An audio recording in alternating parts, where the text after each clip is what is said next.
تنها فوتبالیستی که از زلاتان نمیترسید، این تنها فوتبالیستی بود که از زلاتان نمیترسید. این بازیکن تقریبا نصف جثه زلاتان رو داشت، اما نه تنها نمیترسید بلکه با شجاعت هم بهش حمله میکرد. تقریبا همه از زلاتان میترسیدن چون مبارزه با این جنگجو به طور برابر تقریبا غیر ممکن بود. زلاتان اهل بخشش نبود. یک بار ماتراتزی فقط یک اشتباه مقابلش کرد و زلاتان 4 سال برای انتقام صبر کرد.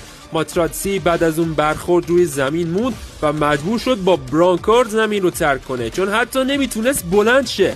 وقتی از زلاتان پرسیدن چرا پاش رو بالا نگه داشته، گفت 4 سال منتظر این لحظه بودم. اما این بازیکن وقتی زلاتان انتظارش رو نداشت یه لگد به هیچ زد. زلاتان عادت داشت همه ازش بترسن و هیچ کس واکنش نشون نده، اما این بار بوبا اجازه نداد این اتفاق بیفته. یه ضربه به پشت سر زلاتان زد و وقتی زلاتان سرش رو گرفت اون هم جوابش رو داد و با قدرت هلش داد، طوری که حتی زلاتان رو پرت کرد. البته زلاتان هم کمی صحنه رو بزرگنمایی کرد چون داور اونجا بود.